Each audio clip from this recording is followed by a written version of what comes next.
Hello friends, I am Sharad Duje, practicing chartered accountant for more than 38 years and also handling disciplinary cases for about 17-18 years. In last week we started with second schedule to the respective statutes, that is Chartered Accountants Act, Cost and Works Accountants Act, as well as the Company Secretaries Act. Now today we'll see clause 2 of schedule 1, clause 2 part 1 of schedule 2 to the respective statutes, which is applicable obviously only to practicing professionals. The clause reads like this: a professional in practice shall be deemed to be guilty of professional misconduct if he certifies or submits in his name or in the name of his firm a report of an examination of financial statements unless the examination of such statements and the related records has been made by him or by a partner or an employee in his firm or by another chartered accountant in practice. Now let's see what it wants to say. Shall be deemed to be guilty of misconduct if he certifies in his name or in the name of his firm a report of an examination of financial statements. Now, who should conduct the examination? Examination can be done by him or by a partner or an employee of his firm or by another chartered accountant.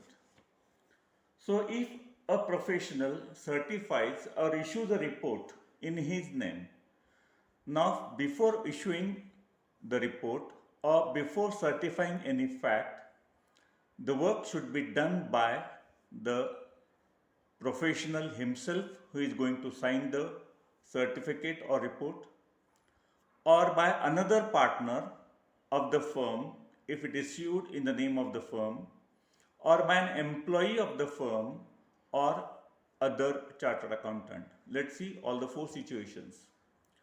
So if I am doing the audit of a particular bank branch, in that case I have to do the actual audit and then only I can give a certificate or issue a report. However, it is quite likely that the audit has been done actually by my partner, and on the basis of his examination I am issuing the certificate or I am issuing the report is also acceptable, even though the person who is going to issue the certificate or the report himself has not done the examination, but it has been done by the partner of him. Or it can be examined by an employee of the firm. In a sense, some certification is required to be issued by a chartered accountant, then his articles clerks or assistants can do the verification, can do the checking, and on the basis of that examination, a professional or a chartered accountant can issue a report or can issue a certificate.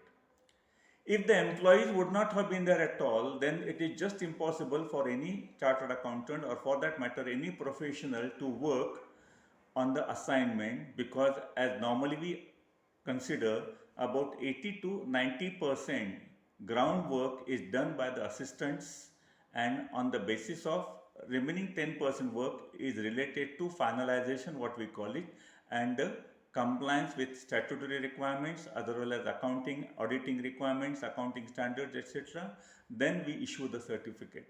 So employees doing the work is permissible for a professional to issue the report or to issue the certificate.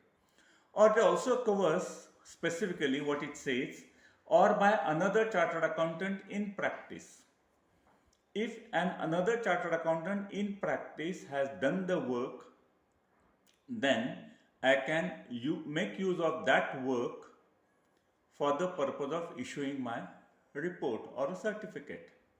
Now, for instance, suppose a firm is a statutory auditor of a bank having, say, 1000 branches. In that case, not all the 1000 branches can be done audit, or assuming that out of 1000 branches, 100 branches are auditable branches and 900 branches have been exempted for audit under the provisions of Companies Act. Now those 100 branches even cannot be done the audit by that statutory auditor. So naturally some of the work is given by the bank to other chartered accountants. Say 90 branches are audited by other chartered accountants and only 10 branches are audited by statutory auditors. In that case, the statutory auditor can consider the audit reports, the certificates issued by branch auditors, and based upon the work performed by other chartered accountant, he can frame his audit, he can frame his certification, or he can do his own certification as well as issuing the audit report. Now this is equally important in case of joint audits, where two or more firms of professionals or chartered accountants are appointed as joint auditors, especially in case of very large size companies or corporations like banks, insurance companies, etc. In that case, what are the precautions to be taken? Because the audit report will be jointly signed by both the firms or by two chartered accountants representing both the firms. Now the institute guidelines on this issue states that the work should be divided among the joint auditors before the commencement of the audit. It can be that a auditor for this year will do the auditing part relating to assets and liabilities, whereas the other auditor will do the auditing part or verification part for the income and expenditure for the current year. Next year, the position may be changed. The new B firm will have balance sheet and the A firm will have income and expenditure. So this understanding has to be done before the commencement of audit, and the auditee concerned should be aware of who is going to perform which part of or the reporting, financial statements reporting, which firm is doing what. If this understanding or if this agreement, it is better to use the word agreement rather than understanding, because agreement should be necessarily mutually written on, or some document has to be prepared. In this case, if there is no such agreement, in that case, joint auditors, both auditors who are signing the report are equally responsible. In a sense, suppose it has been understood or mutually agreed that A will do the balance sheet and B will do the profit and loss or income expenditure verification. However, if there is no understanding which has been written down on which the signatures of both the partners of the firm is there, one representing each firm, in that case, if something has gone wrong or something is not properly looked into so far as the revenue recognition is concerned, in the absence of such understanding or agreement which is in writing, the other firm who was not looking after the income expenditure side is equally responsible, because there is no division of responsibility agreed upon, written down anywhere between the two joint auditors or two or more joint auditors, and more so the auditee was not aware of it. So precaution to be taken in case of joint audit, where which part of the financial statement will be taken care of by which firm. Further, in case of joint audits, the one auditor, A auditor, can bring to the notice of other auditor pertaining to his part the observations which has come to his notice. Just to give an example, A auditor is doing the asset and liabilities of a company or a concern, and while going through the prepaid expenses on the asset side, the A auditor realizes that the computation or calculation of prepaid expenses is not properly done, or it is over or excessive asset is being shown. Now, one effect of asset side is indirectly or directly other effect on the expenditure side.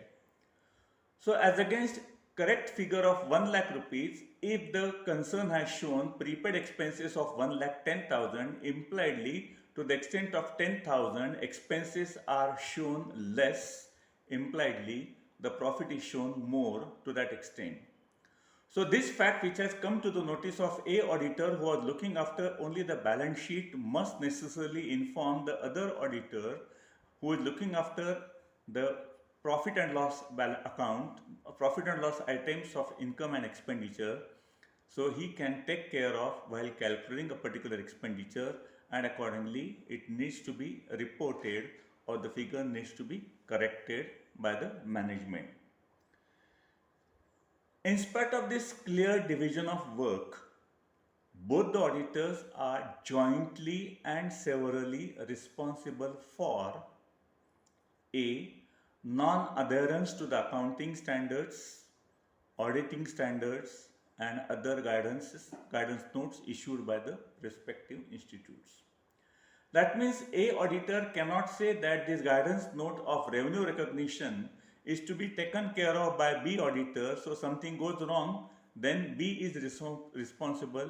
No, A auditor, B auditor, both are responsible for the compliance with accounting standards, auditing standards, etc. Likewise, presentation of information, both the auditors, both two or more auditors, joint auditors are equally and severely responsible. For example, a balance sheet is to be prepared in a particular format, and if it is not so prepared, then B auditor, who was in charge or who was looking after only the income and expenditure side of the financial statement, B cannot say that the balance sheet preparation or the balance sheet verification was with A auditor, so non-disclosure of some statutory information, A is responsible and not B.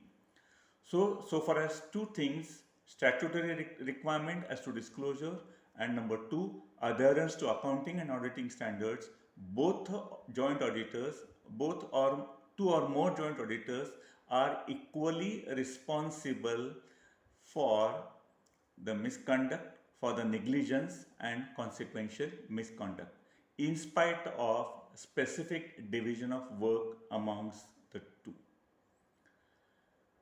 This is regarding the joint audits. Care should be taken, most importantly, there should be clear-cut division of work or the assignment to be performed by each of the joint auditor. Then a defense can be maintained in case of negligence pertaining to his portion of examination or verification. If you like this, pass it on.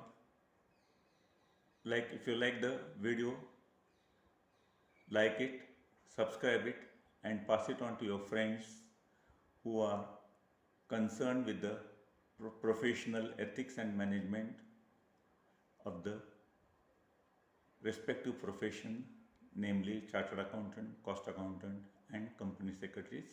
Thank you very much.